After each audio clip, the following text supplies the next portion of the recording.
Hey guys, this is Awesome John 22 coming today with another review. Today we are taking a look at another R.I.D figure, R.I.D 2015 Warrior Class Drift, a figure that I'm really enjoying the more I play with it. It's very, very cool.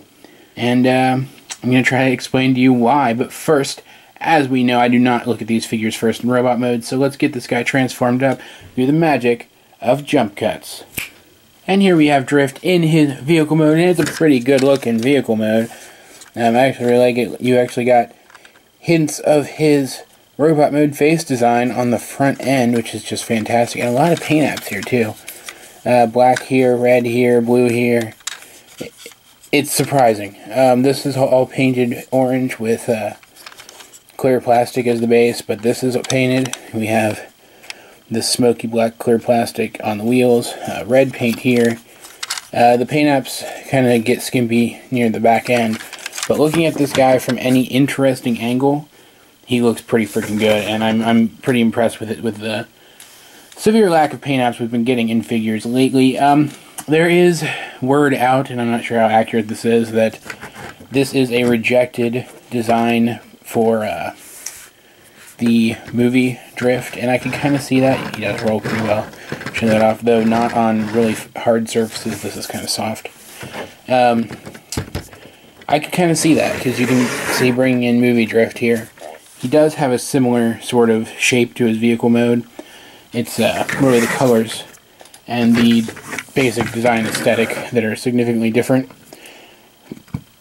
And I'm really liking it. I'm really liking this vehicle mode standard deluxe size. A little wide here, again, next to movie Drift. You can see he is pretty significantly wider, about a centimeter wider.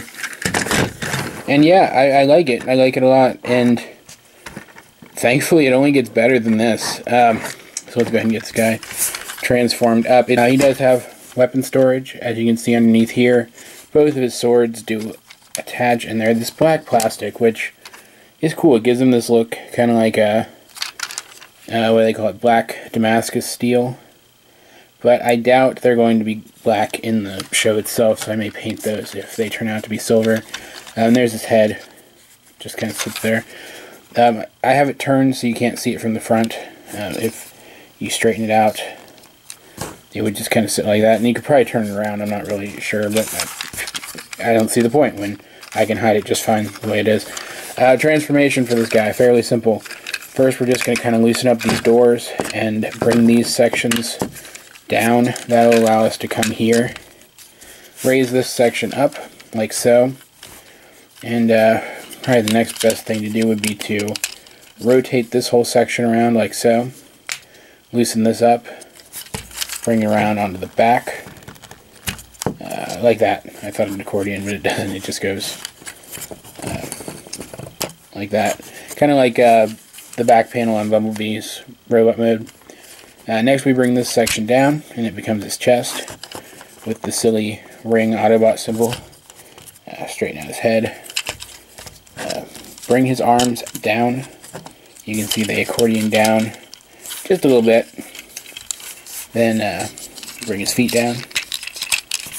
And you actually get down quite far. And then split his legs, just kind of flatten his feet out, because they don't really stop anywhere. You just kind of have to use your best judgment. And get him standing. And there we have Drift in his robot mode, and he looks great. He's a great looking figure. Really great posability, thanks to the many transformation joints. He does have, technically speaking, a double jointed elbow, but it doesn't actually bend upwards on both joints. But it's there. Head rotates. Doesn't look up and down, which we know is kind of a pet peeve of mine. But he does have proper midsection rotation in his abdomen rather than his hips, but it's proper. It's centered. It looks normal. These can raise up, allowing him full range of motion in his legs. He does also rotate in his legs. I kind of like to leave these kind of one notch out like that. But you can leave them down like so as well. It doesn't really affect anything at all. And in terms of standing, which I say as I try to stand him from behind the camera. In terms of standing, he does have very similar foot design to Bumblebee with this kind of no heels thing. But unlike Bumblebee, whose back panels didn't come all the way down to form heels, his do. So he has heels, and he's not going anywhere. He stands up nice and strong, and I really like it. He can hold both his weapons, of course.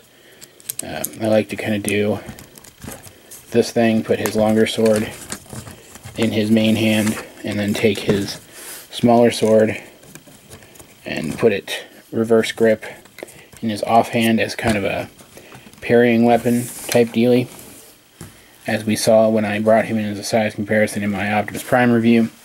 Here he is with movie drift. You kind of see this is where the similarities aren't as apparent. He's very similar in terms of the robot mode, but the vehicle modes rather, but the robot modes themselves aren't that similar aside from the vaguely Japanese aesthetic. You can see he's actually a tad bit taller than Movie Drift. And then here he is with Bumblebee, who I did manage to find, clearly. And you can see, get Bumblebee to actually stand up straight here. You can see he's also, it's not really coming across, there we go, that's a little bit better. He is actually a bit taller than Bumblebee as well, which is kind of interesting. I wonder if that's going to be the scale in the show, or if that's just the scale in the toys, or what the deal is with that. But it's really nice, and I really do like it. Drift has some fantastic detail on him. You can see great silver paint in his face, blue paint on his eyes, though they're so narrow that it's not really showing up that much, but red paint on his face crest, and even black paint ringing his face and the edge of his helmet, his kabuto. Great paint, black paint in this kind of X shape on his chest, and even some additional paint apps on his knees. Everything else is visible in his vehicle mode and just kind of serves to accentuate everything else. Drift here. I think I mentioned this in the movie Drift review.